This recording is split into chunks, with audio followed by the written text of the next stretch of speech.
Amen. Concernant les cantiques, parfois vous allez voir que les paroles de certains diffèrent ou les noms diffèrent, c'est les versions. Il y a plusieurs versions du même cantique. Amen. Ce sont des choses qui arrivent des fois. Donc, quand on a l'habitude d'une version avant, après. Alors, on va prendre 1 Roi, chapitre 19.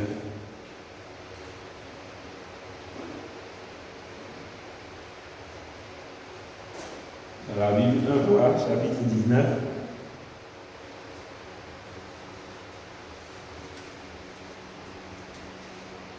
Versets 9 à 13.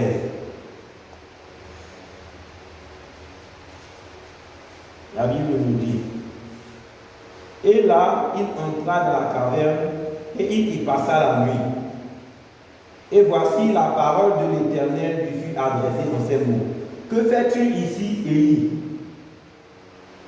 Il répondit: j'ai déployé mon zèle pour l'Éternel, le Dieu des armées, car les enfants d'Israël ont abandonné ton alliance et ils ont renversé tes autels.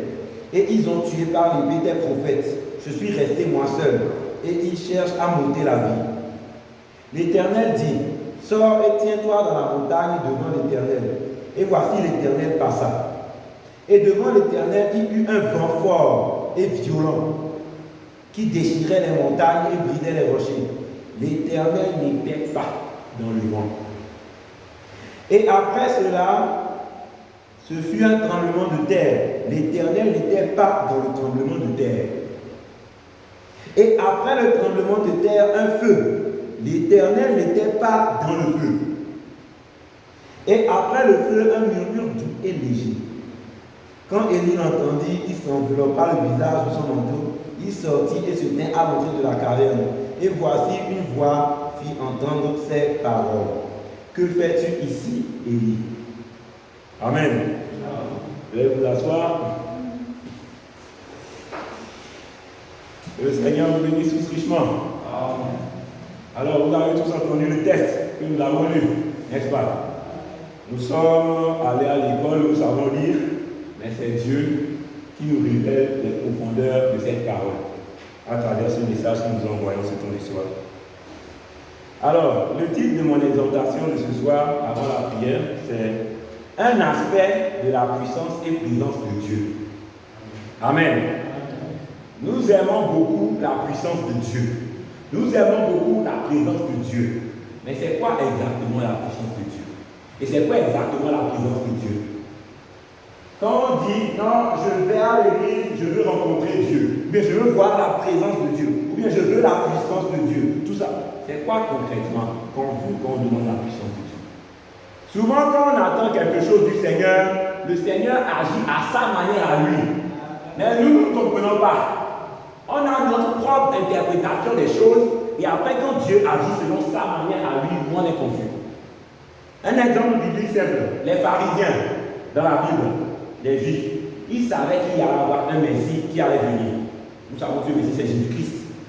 Mais eux, quand le Messie avait été promis plus de 1000 ans auparavant, ils étaient là, ils se disaient: non, vraiment il va se passer de grandes choses. Parce que les Écritures dans l'Ancien Testament ont dit que les montagnes vont s'aplanir, ceci, cela, etc. Et le prophète dit d'abord: les montagnes s'aplanissent, voilà un grand spectacle et tout ça. Et après, soudain entrera dans son temple celui que vous cherchez.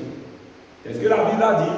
Il y a plusieurs passages qui parlent de ça, mais il y a notamment ce passage-là. Et les pharisiens, avec ce genre de passage sous la main, ils avaient leur propre conception des choses. Ils se disaient: ah, donc le Messie en venant, il faut peut-être, je vais exagérer, peut-être qu'ils s'entendaient à ce que les anges descendent avec des catapillas pour raser les choses. Ou bien c'est pas comment, les montagnes doivent se raser. Ils s'attendaient à de grands spectacles. Ils s'attendaient à de grandes choses. Ils se sont fait leurs propres idées de la chose. Dieu a dit: je vais faire ceci. Eux, ils se font leur propre idée. Ah, donc ce sera comme ça. Or, on ne lit pas la Bible comme un journal. On lit la Bible avec révélation. La lettre tue, mais l'esprit vivifie, dit la Bible. Si on s'arrête à l'intellect, c'est le raisonnement tout court. Alors la Bible dit que nous devons renverser les raisonnements. Nous devons croire la parole selon la lettre, oui, mais aussi et surtout selon l'esprit. Par révélation. Amen. Alors, quand le Messie est arrivé, Jésus est arrivé, il n'est pas venu conformément à ce qu'eux attendaient. Ils se sont dit, quand la Bible dit soudain entrera dans son temple celui que vous cherchez, et vous faites vos esprits, eux ils s'attendaient à ce que Jésus descende ça dans son temps, celui que vous cherchez. Donc, vous voyez la montagne, ça planit et tout comme après, ils vont dire alors que c'est pas ça. Le prophète lui a expliqué qu'en fait, les montagnes vont s'aplanir et tout ça, c'était pendant que Jean-Baptiste était en train de prêcher, tout ça, aujourd'hui, il prêche. C'est là que les montagnes s'aplanissaient. C'est là que les choses ont fait passer. C'est dans le domaine de spirituel. Ce n'est pas prendre au pied de la lettre. C'est comme cela. De même, quand Jésus est arrivé, Jésus, lui, il était simple, il est venu, né d'une femme vierge, tranquillement, il a évolué. Les pharisiens ont trouvé bizarre. C'est quoi cet homme? C'est un homme parmi les autres. La Bible dit qu'il n'avait pas mis de ni éclat pour lui plaire. Souvent dans les films, on le représente un peu particulier. En réalité, il était confondu dans la masse. Dans la Bible, même quand on est venu chercher Jésus pour le prendre, ils ont cru que c'était Pierre qui était Jésus. Parce que Pierre, le chef des apôtres, était plus âgé que Jésus. Donc quand ils sont venus, ils ont dit, ah, c'est lui l'ancien. Donc ce n'est pas lui Jésus. Jésus était l'autre ne trompe pas dans la quête. Vous voyez, quand on faisait sa propre image des choses de Dieu, quand Dieu a sa manière à nous, on arrive à comprendre. J'aimerais vous dire, mon frère, ma soeur, Dieu agit toujours conformément à sa parole et non conformément aux idées de quelqu'un. Quand Dieu dit je vais faire quelque chose, il le fait à sa manière à lui et non pas comme l'homme le pense. Si vous attendez quand Dieu a dit la ceci, vous caricaturez ça selon vos trucs. Après, quand Dieu agit différemment, vous ne reconnaissez pas ce que Dieu fait. Le Messie devait venir, ils ont eu leur propre illusion du Messie. Après, quand le vrai Messie est arrivé conformément à ce que Dieu a prévu, eux, ils ont dit non, ce n'est pas comme ça, c'est pas lui le Messie. Parce qu'ils ont fait leur propre film. C'est comme cela, mes frères. Quand Dieu a accompli sa parole, d'une manière que eux n'attendaient pas. La Bible avait dit qu'il devait venir. Il est venu là-bas. La Bible avait dit qu'il dirait une femme vierge, c'est sérieuse. La Bible avait dit plein de choses sur Jésus, tout ce qu'il a accompli. Mais eux, ils n'ont pas compris le sens des paroles. C'est comme cela. C'est comme quand Jésus dit, prenez mon corps, celui qui ne mange pas la chair ne va pas manger la part à l'éternel. Jésus n'est pas venu faire de mauvais des vampires. Mais quand il dit comme ça, c'est spirituel. Je l'avais déjà enseigné ici quand je parlais du pain du vin. Ça signifiait de prendre le corps et le sang de Jésus, mais pas le physique. Il parlait de notre communion. Le fait qu'on mange du pain qui représente le corps de Christ, le fait qu'on boive du vin qui représente le sang de Christ. Comme il a dit dans la Bible, Jésus a dit fait selon le de moi. Maintenant, ça représente le corps de Christ, et pas le corps de Christ. Et maintenant, vous allez voir que le fait de prendre ça qui représente le corps et le sang de Christ, ça représente la parole et l'esprit. Avec la citation ici, la fois là, on enseigne sur le pain et le vin. Bref, tout ça pour dire que Dieu a sa propre manière d'agir et nous ne devons pas forcer Dieu à faire les choses selon nous. Et nous devons nous descendre pour faire les choses selon la pensée de Dieu. Que Dieu agisse selon sa pensée. Nous devons nous effacer et laisser Dieu faire ce qu'il veut. Amen. Pour revenir à mon sujet d'un aspect de la puissance et présence de Dieu, souvent quand on vient dans la maison du Seigneur, chacun a ses conceptions de la présence de Dieu. Il y a de ceux qui sont froids et formalistes, comme on dit. Je parle des chrétiens en général, toute l'église confondue. Il y a certains qui sont froids et formalistes. Pour aller à l'église, il faut être silencieux, voilà. Et maintenant, il y a des gens, ceux qui veulent voir dans Jésus, ils veulent voir quelqu'un qui est comme ça, comme un Saint-Père, avec une allure très sacerdotale. Mais c'est ça que vous cherchez, vous ne voulez pas dans Jésus. C'est ça. Acceptez le tel qu'il est. Ne cherchez pas qu'il fasse quelque chose comme vous le voulez. Ne cherchez pas à changer la pensée de Dieu. Acceptez Dieu tel qu'il est. Dans la prédication, arrive-t-il à Dieu de changer d'avis par rapport à sa parole? Le prophète dit que Dieu ne change jamais d'avis par rapport à sa parole. Amen. Comme je le dis toujours, Dieu jugera le monde par Christ et Christ est la parole. Si nous voulons juger comme Dieu, jugeons par la parole de Dieu. C'est comme ça, la parole de Dieu. C'est pas ça qu'on va juger quelque chose. Vous voulez la vie de Dieu sur quelque chose, consultez sa parole. C'est ça la vie de Dieu. Vous voyez? Donc, tout ce qui est de la présence et puissance de Dieu, la puissance de Dieu ne se manifeste pas comme les églises lorsqu'ils le pensent. Ils se disent qu'il faut beaucoup de tout ça, tout ça, plusieurs formalités. Ce n'est pas comme ça que Dieu le fait. Ce n'est pas toujours ça. D'autres aussi sont venus, ils disent non, il faut faire beaucoup de bruit. Ah, qui ont fait beaucoup de bruit, tout ça, c'est ça qui m'a manifesté là-bas. Est-ce qu'on se dit aussi qu'il y a beaucoup de bruit? Dieu peut le faire, mais ce n'est pas toujours le cas non plus. Amen. Donc vous cherchez la présence et puissance de Dieu. N'attendez pas, non, je vais à l'église, je veux encore du bruit pour dire que Dieu est là. Non, c'est une erreur. Ne dis pas aussi, non, je vais aller là-bas pour que je sois calme et sacramental. Non plus, non. Laissez Dieu faire ce qu'il veut. Dieu peut se manifester dans l'église. Dieu peut aussi se manifester dans le cadre. Donc abandonnez-vous à Dieu et laissez Dieu faire ce qu'il doit faire. Amen. C'est comme ça, frère. Je dis. Souvent dans le message, même pour le groupe évangélique, malheureusement, l'habitude qu'on a tous pris, les protestants en général, la plus grande partie des protestants, ceux qui ne sont pas catholiques, les non-catholiques, ils se disent, non, il faut beaucoup de bruit. Et donc c'est ça que vient là. Quand on fait beaucoup de bruit, mes frères, dans les stades de football, il y a beaucoup de bruit. Est-ce que Dieu est là? Vous voyez, Dieu peut aussi faire beaucoup de bruit, ce n'est pas mauvais. Mais, vous allez voir que parfois, Dieu aussi peut agir dans le cadre, dans la simplicité. Mais ce n'est pas toujours le cas. Là, les endroits aussi, on est calme, aussi, les tiens aussi, on est calme. C'est calme. Mais Dieu n'est pas, si on n'est pas là. Vous voyez, ce que je veux vous montrer, c'est quoi? Ne caricaturez pas Dieu, ne le limitez pas à un modèle donné. Dieu peut se manifester comme il veut. Si vous voulez le bloquer, donc Dieu c'est comme ça, il se manifeste. Parce que peut-être tu l'as vu se manifester comme ça une fois, tu veux que ce soit tout le temps comme ça. Et le jour où Dieu se manifeste différemment de ça, tu rates tes bénédictions. C'est ça que beaucoup font. Prier, c'est une bonne chose. Être financier, c'est une bonne chose. Mais tout ça là, c'est Dieu qui agit. Amen. N'attendez pas qu'il y ait beaucoup de vie pour être béni. Là, peut-être qu'il m'a voir quand je parle de pouvoir. Si je parlais doucement, on va faire de Dieu. Vous voyez un peu? N'attendez pas le bruit. Non, il faut que tout le monde tombe sous l'onction. Là, maintenant, le Seigneur est là. Ce n'est pas toujours ça. Dieu peut se manifester comme ça, oui. Dieu peut aussi se manifester dans le calme. Le verset qu'on a lu tout à l'heure, là, vu comment il était. Élie, le Seigneur lui a dit d'aller là-bas et Dieu va passer. Il est allé là-bas, il attendait que je passe. Il y avait un vent. Dieu n'était pas dans le vent. On l'a vu tout à l'heure. Il y avait le feu. Dieu n'était pas dans le feu. Il y avait les tremblements de terre. Dieu n'était pas dedans. Mais après un murmure doux et léger. Vous voyez? Parfois Dieu agit comme ça. Je vais vous dire une chose. Quand vous écoutez les bandes du prophète, quand il prêche, est-ce que quand vous l'écoutez, vous entendez plein de bruit? C'est calme, n'est-ce pas? Est-ce que l'onction n'est pas là? Quand frère Madame prêchait, des fois lui il levait la voix, mais la foule était tranquille. Ils écoutaient de l'écoute. Est-ce que l'onction n'est pas là? Les malades étaient guéris. Il y a même des morts ressuscités des fois. Et alors? Quand vous attendez que Dieu se manifeste toujours comme vous le voulez, vous allez rater Dieu. Vous voyez le dimanche qui arrive là? On viendra pour le Saint-Esprit. C'est merveilleux. Mais qu'attendez-vous comme présence et puissance de Dieu?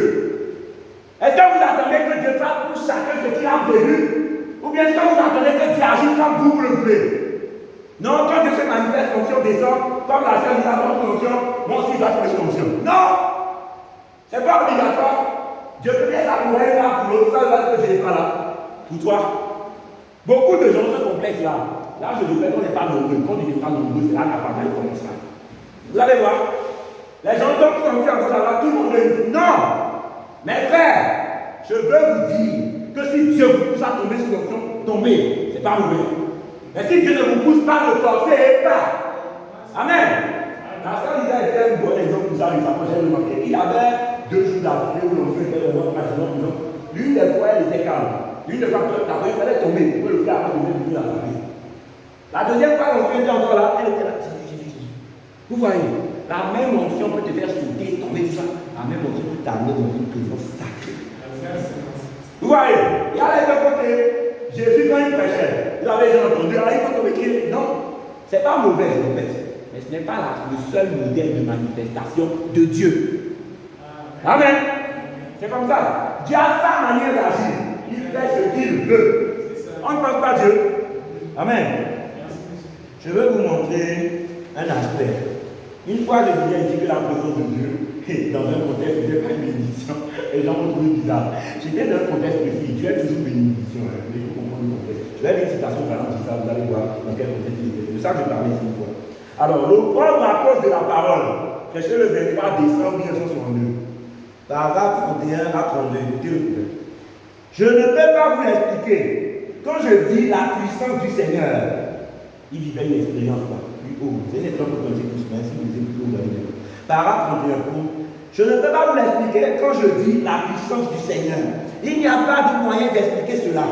Ce n'est pas ce que vous ressentez ici, pas les bénédictions. Ce ne sont pas les bénédictions du Seigneur. Ceci, c'est quelque chose de sacré. Amen.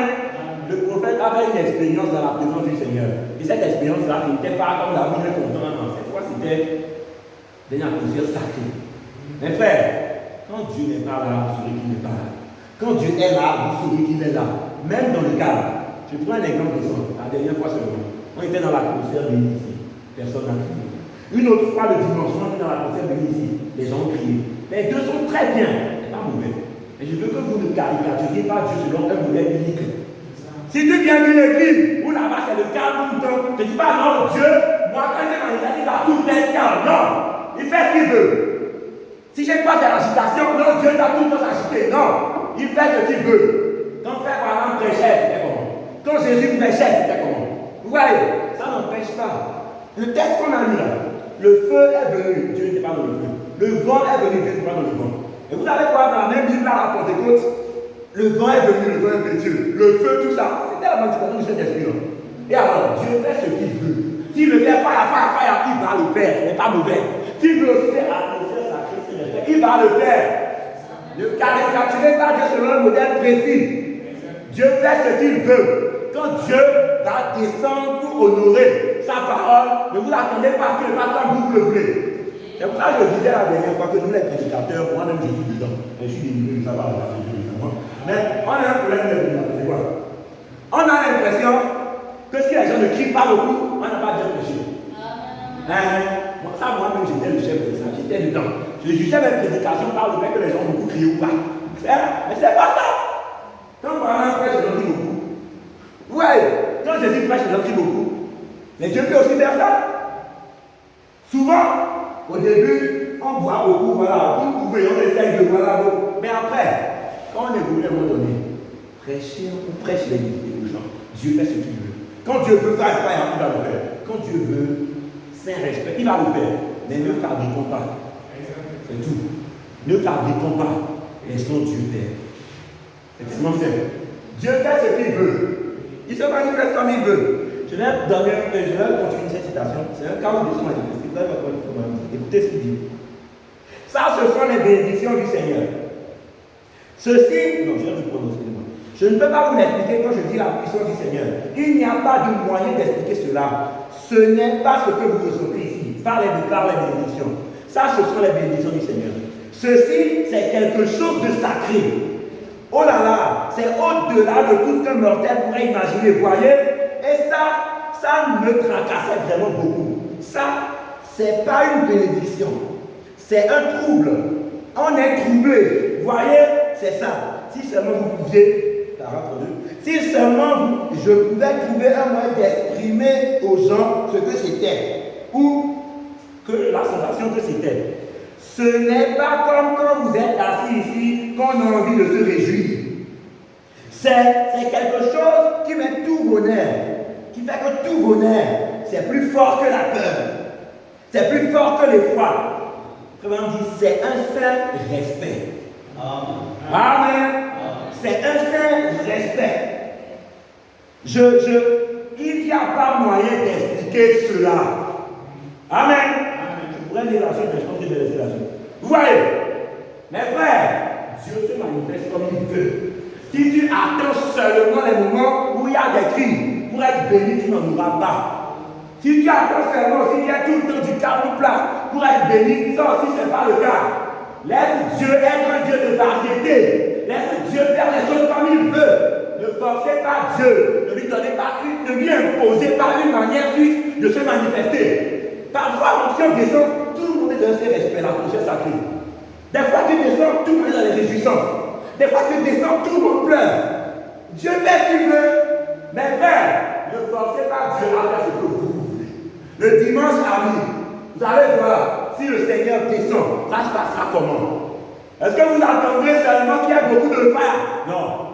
Le dimanche, je suis élu ça. N'attends pas la femme que le pasteur travaille ici. Je me suis fait chez lui que j'ai dit, ah, c'était il y a longtemps. J'avais même oublié. Je lui ai dit, pasteur, pourquoi il dit ça? Il a dit ça quand? Maintenant, c'était il y a longtemps. Je crois, je me rappelle, je me suis rappelé que je suis allé dire ça. C'est il y a longtemps. Oui, ces choses-là, c'est au début qu'on est comme ça. Mais après, quand on évolue, on se rend compte que ce n'est pas ça. Quand on fait voilà, quand tu écoutes ta monnaie, c'est que tu gardes. Ah non. Parfois, pratiquement pas. Bien petit avec amen. C'est cela. Frère, les amis qui viennent du cœur, la puissance est quelque chose de profond. C'est tout. Ça vient du cœur, tu sens quelque chose de profond. Ça te fait dire que ça m'a béni. La dernière fois, quand je prêchais l'être laboré la seconde mort, il y avait des amis qui me faisaient beaucoup de bien. Ça, c'était lequel? La femme de Jésus qui restait. C'est bizarre, cette amie était ça me faisait un billet que j'ai pas compris. Parce que ça vient du cœur. Ce n'est pas le volume. Ce n'est pas toujours ça. Dieu fait ce qu'il veut. Il a fait fire à ton écoute. Les gens, le feu, le vent, les gens parlaient en langue comme des soldats. Oui. Mais Élie aussi, il est venu. Il n'était pas dans le feu, dans le vent, ni rien. Juste un milieu de lui. Ne bloquez pas Dieu, mes frères. Dieu fait ce qu'il veut. Le dimanche, nous allons ici venir. Nous attendons à recevoir quelque chose du Saint-Esprit. Mais qu'est-ce que vous attendez exactement le dimanche? Qu'attendez-vous? On aura la présence, la puissance de Dieu. Qu'attends-tu? Quand tu cherches la puissance de Dieu, tu attends quoi? Concrètement. Je vais vous dire ce qu'il faut attendre. Attendez-vous à Dieu. Tout simplement. Ne vous attendez pas au cri, attendez-vous à Dieu. Ne vous attendez pas au calme, attendez-vous à Dieu. Ne vous attendez pas au pleurs, attendez-vous à Dieu. Ne cherchez pas un truc spécifique, attendez-vous à Dieu. Au lieu de dire Seigneur, je vois les pleurs, dis Seigneur, je veux te voir quand je viens là-bas. Tu peux manifester ça comme tu voudras, mais avec ce qu'a passé dans mon cœur, je saurai te reconnaître. C'est comme ça. Mes frères, on ne force pas Dieu. Il y a un problème aussi, même vous êtes monsieur. Les frères prédicateurs, surtout ceux qui me suivent, il ne faut pas qu'à chaque fois que vous voulez prêcher, c'est en fonction du fait que les gens aiment beaucoup crier, que vous savez que vous avez bien prêché. Demain, tu veux faire, il y a un de ça ne veut pas dire que tu as mal prêché. Ça veut dire que Dieu peut se manifester comme cela. Mais si toi-même tu vois qu'il y a quelque chose qui te manque, là, on c'est bon. Il faut être honnête. Si la personne n'est pas là, tu seras plus, tu n'es pas là. Si la personne est là, tu seras là. Si la personne s'affiche, c'est respect. C'est comme ça, vous voyez. C'est comme ça. Ne forcez pas Dieu. Ne le bloquez pas sur un modèle. Il fait ce qu'il veut. Une fois, quand j'étais venu ici à Abidjan, au début à Abidjan, j'ai vu quelque chose qui m'avait beaucoup sidéré. J'avais que c'était quelque chose qui m'a un peu surpris négativement. À mon début à Abidjan, c'était quoi? Le pasteur Olivier prêchait ici. Une fois pendant qu'il prêchait, il n'en avait pas de mal. Il faut me souvenir. Il prêchait ici. Quand le pasteur Olivier prêchait ici, vous allez voir que une fois c'était très fire. Les gens étaient là, quand il le priait, tout le monde est concentré. Une autre fois, il a venu prêcher ici, il disait des choses profondes, mais c'était tranquille. À la fin, il le priait, les gens sont des révoltes. Donc, c'est seulement le bruit. C'est en fonction du bruit que vous savez que le pasteur a des prêchés. C'est pas comme ça. Le pasteur peut monter prêcher parfois, c'est ça. Il peut monter prêcher parfois, il y a des bruits. Ce n'est pas seulement quand il y a du bruit que c'est Dieu. Et pour les églises qui sont plus calmes là, ce n'est pas seulement quand c'est calme aussi que c'est Dieu. Dieu peut agir dans le bruit. Dieu fait ce qu'il veut, mes frères. Ne lui limite pas selon un modèle. Amen. Je vais avancer un peu. Souvent, c'est comme si le Seigneur se manifeste davantage, alors j'aimerais mettre le peuple en garde contre une chose. Parce qu'à chaque fois que Dieu commence à faire des choses authentiques, ça peut amener ses imitations. Et ça, j'aimerais vous décourager de ça. Ne faites pas, ne vous dites pas que non, moi aussi, il faut que je tombe. Non. Soyez calme et laissez Dieu faire. Si Dieu veut t'amener à tomber, tu vas bien tomber ou bien la paix. On va te ramasser avec la paix. Et si Dieu veut aussi que tu puisses rester là, concentré, que tu vas le faire. Quand Jésus prêche, maintenant prêche pas, j'aimerais vraiment avertir l'église de ça. Parce que j'ai trop vu ça ailleurs. Après, les gens font semblant de tomber sous l'option. J'en ai vu un. C'est vrai. Certains font semblant. J'étais dans d'autres églises là, parfois ils sont là. Quelqu'un tombe. Ce qui est bizarre, c'est qu'il y a encore comme une période où on se consacrait pour le Saint-Esprit. C'est dans une autre église. On se consacrait pour le Saint-Esprit. Là, le moment arrivé, le pasteur imposait la main à tout le monde. Certains font des chorégraphies, certains font ça. Ils faisaient tout après des qui sortent même. Moi, j'étais sorti à chemin. Je suis dès qu'ils sont sortis, je les vois comme là, ils commencent à sourire. Donc, tout est comme là, ils commencent à sourire. Ça, c'est dommage, quoi. J'ai vu ça, avec les yeux. C'est bon, on m'a raconté, j'ai vu ça avec les yeux. Pour vous dire quoi? Certains font semblant après, ils vont dire, ça dit, ils étaient là, ce que je veux vous montrer, n'essayez pas de forcer Dieu. Soyez authentique. L'onction vient, c'est bien. Mais l'onction va venir et toi, tu es calme. Toi, tu vas dire que tu es faux. La dernière fois, quand je prêchais ici, la première Dieu était là comme vous pouvez imaginer. Des choses étaient là, c'était tellement fort. On a fait des expériences, et tout, elle a vu des visions, tout ça, des anges, et tout, elle voit des choses. Elle peut vous raconter mieux que moi. Ici, il est passé des choses, mais ce n'est pas dans le bruit forcément. Mais dans le bruit aussi, il se passe des choses. Aucun d'entre les deux n'est mauvais. Mais ce qu'il faut que vous sachiez, ne bloquez pas Dieu selon un modèle. Sinon, moi, c'est le calme. Donc, des calmes, non, c'est gentil. Non, ça peut être Dieu. L'autre aussi, non, c'est le bruit. Les calmes, non, non, pas le Dieu. Non, ça peut être Dieu. Laissez Dieu faire. Je vais lire une citation. Absolue. Prêchez le 30 du 12e mois 1962. Le prophète dit, paragraphe 127. Et quand vous obtenez cette vie centrée sur Christ, cela vous fait faire des choses que vous ne feriez pas ordinairement. Cela vous fait agir différemment que vous ne le feriez ordinairement. Je ne parle pas d'agir stupidement. Les gens qui se ridiculisent là, ou non, ils disent pas ça. Mais si Dieu te pousse, c'est bon. Continue. Je ne parle pas d'agir stupidement. Je veux dire agir dans l'esprit. Quelque chose qui est réel. Quelque chose qui est authentique. Et quand vous voyez que quelqu'un agit stupidement, vous savez qu'il ne fait que se donner un air. Il ne fait qu'essayer d'imiter la chose authentique. Vous voyez? Mes frères, n'essayons pas de nous donner un air. Quand le pasteur va prier, peut-être certains tomberont sûrement dire. Si toi tu arrives que tu ne sens pas l'onction, viens un moment, on prie pour toi, tu es venu, tu n'as pas place. Si tu ne sens pas, l'onction peut être là, ce n'est pas les sensations, c'est de croire. On n'a pas dit si vous voyez, si vous sentez, on a dit si vous croyez. Toute chose est possible à celui qui croit. Il faut juste croire. Ne figez pas Dieu. Ce qu'on voit souvent aujourd'hui dans le message, dans les églises réveillées en général, Dieu t'a fait tomber sur l'onction vraiment une fois. Après, maintenant, tu veux copier. Tu veux forcer pour ça, tu tombes comme ça. Il y a quelques onction, tu tombes. Alors que des fois, là, c'est toi-même. Vous voyez, Dieu t'a fait l'authentique une fois, ne force pas à chaque fois. Laisse Dieu le faire. Bien, on se fait calme. C'est ce que je vous dis, mes frères. On ne force pas Dieu. On laisse Dieu faire ce qu'il veut, comme il veut. Soyons authentiques, mes frères. Quand Dieu est en train de nous amener dans une dimension et tout, il faut qu'on reste authentique. Si on commence à substituer l'authentique de Dieu avec des choses fausses, non, pas la parole. Je vous l'ai dit, hein, moi c'est comme cela. Quand je prêche maintenant, il y a la maison, il y a un amen, je sens qu'on me suit. C'est tout ce qui compte. Mais je vais préciser une chose. Une fois ici, je parlais, une fois ici, je me rappelle une fois ici, je réclamais. J'explique. Quand on vous pose une question, que ce soit à l'école, dans n'importe quelle conférence, même dans la prédication, peu importe.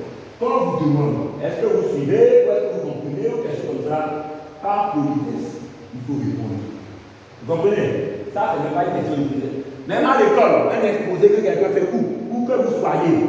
Parce que frère, voilà, nous sommes quelqu'un de bons citoyens. Quand on vous pose la question, est-ce que vous comprenez, par politesse, il faut répondre. Est-ce que vous comprenez? Tout le monde regarde. Il me pose la question, est-ce qu'il me suit? Ouais, ils n'ont pas compris. Mais après la sortie, tu vois qu'ils ont compris. Ils te regardent. Ne serait-ce que pas politesse. Quand on vous pose la question, même quand le pasteur vous répond, est-ce que vous avez compris? On dit, amen. Vous n'avez pas bien crié. Juste pour qu'on sache que vous répondez quand on vous parle. Ça, c'est pour lui. Que Dieu est très juste. Parfois, les gens, ils font des petites choses banales comme ça. Mais après, dehors, vous allez sortir juste après la prédication. Quelqu'un va être indifférent avec vous. Vous allez avoir mal. Pourquoi il est indifférent? Vous pouvez être indifférent avec vous. Parfois, vous savez pas. C'est que je vais vous dire, mes frères. Quand on vous pose une question, c'est aimable de répondre. C'est tout. Mais, dans vos cœurs, quand vous sentez la main sortir, dites-le. Quand vous ne sentez pas, écoutez. Simplement. Là, par exemple, je vois qu'on me suit. Je vois que tout le monde est attentif. Quand frère Branham prêchait, c'était comme ça. Quand Jésus prêchait, c'était comme ça. Moi, je suis pas content de ça. Je n'attends pas, donc voilà, non, on va dire, non. Écoutez ce que le Seigneur vous dit. Soyez dans une atmosphère sacrée. Écoutez ce qui est dit. Jésus a dit, celui qui cherche, trouve. Si tu cherches les erreurs chez le prédicateur, tu vas en trouver plein. C'est un homme qui a des défauts. Si tu cherches les erreurs, ne fais même pas. Tu vas en trouver plein. On est déjà fait plein là-dessus. Plein! C'est ça que tu cherches, tu vas en trouver. Jésus, c'est celui qui a tout. Mais c'est ce que tu cherches. C'est Dieu. Tu trouveras Dieu. Si tu cherches quelque chose venant de la parole de Dieu, tu vas trouver ça. Mes frères, attendez-vous à Dieu quand vous venez à l'église. Ne vous attendez pas au cri exclusivement. Ne vous attendez pas au silence exclusivement. Ne vous attendez pas à tomber ou à prophétiser exclusivement. Ne vous attendez pas à faire non. Attendez-vous à Dieu qui fait ce qu'il veut, quand il veut, comme il veut. Amen. C'est vraiment important. Alors, maintenant, le temps court devant moi. Pour ce qui est de la puissance de Dieu. Parce que le titre, comme la sœur a dit, le titre est un aspect de la présence de la puissance de Dieu. Concernant la puissance de Dieu, la présence de Dieu. Comment avoir la puissance authentique de Dieu? Je veux la puissance! Je veux la puissance! C'est très bien. Mais comment peux-tu faire pour avoir la puissance? Pour grandir spirituellement, c'est évident. Il faut prier, jeûner, lire la parole, etc. C'est bien. Mais tu veux la puissance. Comment auras-tu la puissance? Le prophète répond à cette question. Et j'aimerais qu'on l'écoute attentivement du début à la fin. Je vais essayer de lire sans interruption. Que vous écoutiez attentivement jusqu'à la fin ce que le prophète dit. Écoutons le messager. Humilie-toi. Le 14 du 7e mois 1963. Voici ce que le prophète dit. Paragraphe 77. Vous savez, les gens veulent avoir de la puissance. Mais en réalité, ils ne savent pas ce qu'est la puissance. Voyez-vous? Ils ne savent pas. En réalité, ce que ça implique. La façon de monter, c'est de descendre, toujours. Si vous voulez avoir de la puissance, voyez jusqu'où vous pouvez vous humilier. Débarrassez-vous simplement de toutes vos pensées du monde. Voilà la formule, vous pouvez appliquer ça. Dimanche, on vient, on cherche la puissance d'esprit, appliquer. Voici la formule. Vous cherchez un mot magique, voici la formule. Alors, débarrassez-vous simplement de toutes vos pensées du monde et humiliez-vous devant Dieu. Et alors, vous aurez plus de puissance que l'homme qui court partout dans la salle et qui fait beaucoup de bruit. Voyez-vous? Parce que vous aurez été capable d'avoir le dessus sur vous-même et de vous remettre entre les mains de Christ. Vous voyez, de vous humilier devant lui. Voilà la véritable puissance. Montrez-moi une église qui est humble, vraiment humble, sans aucune arrogance. Une église vraiment douce et humble. Et moi, je montrerai une église qui a la faveur et la puissance de Dieu en elle.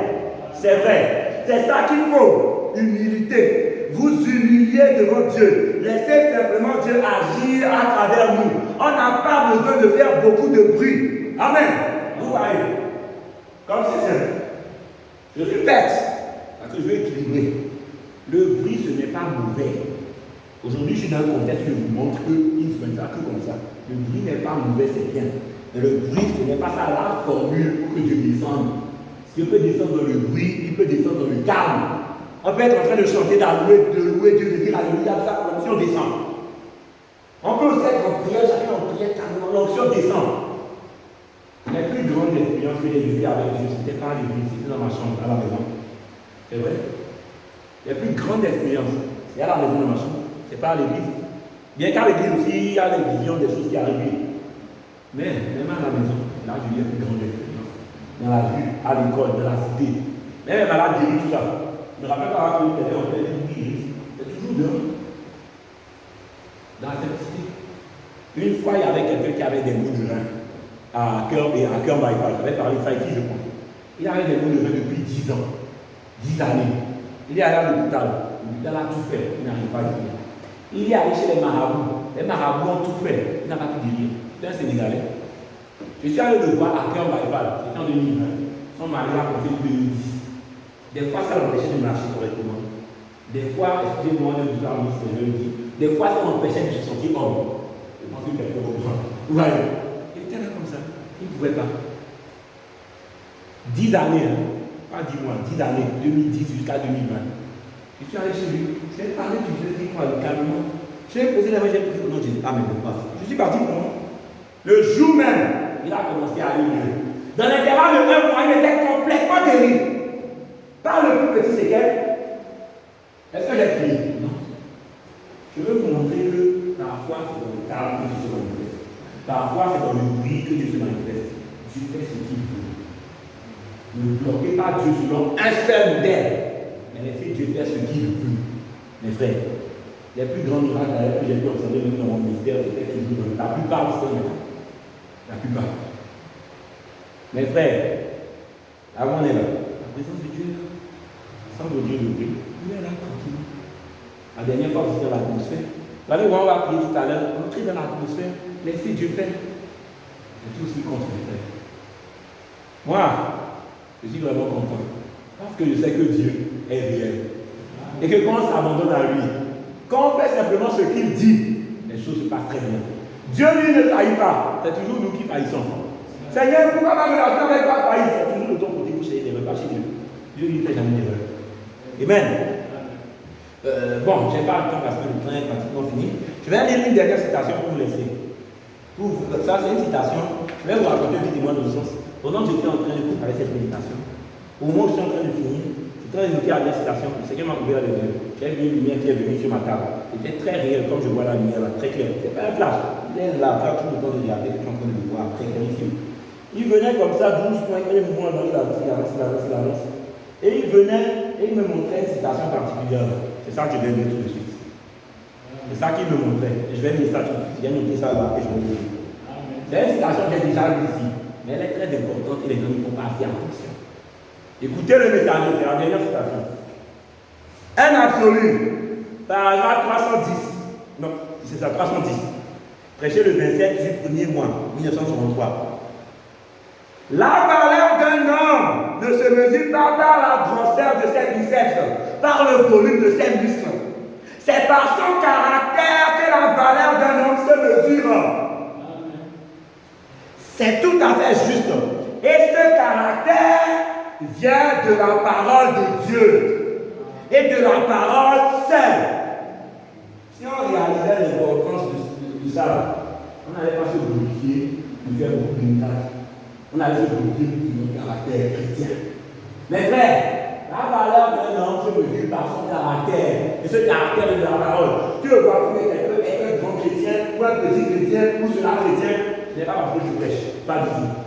C'est le caractère. Le caractère conforme à la parole. Le caractère qui vient de la parole. Plus ton caractère est conforme à la parole, plus il y a de valeur en tant que chrétien. C'est vrai dans d'autres contextes, on est tous égaux devant Christ. Mais pour celle de Jésus, non, c'est le caractère. C'est ta nature. Et voilà, on associe le caractère à la nature et à tout Dieu. Une fois dans une autre vie, j'avais prêché caractère, nature et qui je suis. Là-bas, j'avais démontré un peu ça. Maintenant, mais ton caractère, c'est ta nature. C'est qui tu es. Tu manifestes. On reconnaît un arbre à ses fruits. Il ne sert à rien de prétendre que tu es un pommier si on voit des mangues, ton feuillage. Jésus a dit qu'on reconnaît un arbre à ses fruits. Manifestez les fruits de l'esprit. Soyez humbles. C'est aussi un caractère. Ah oui. Vous voulez Dieu le dimanche? Venez avec humilité. Et laissez-le se manifester comme il voudra. Que le Seigneur vous bénisse. Vers plus, nous allons prier.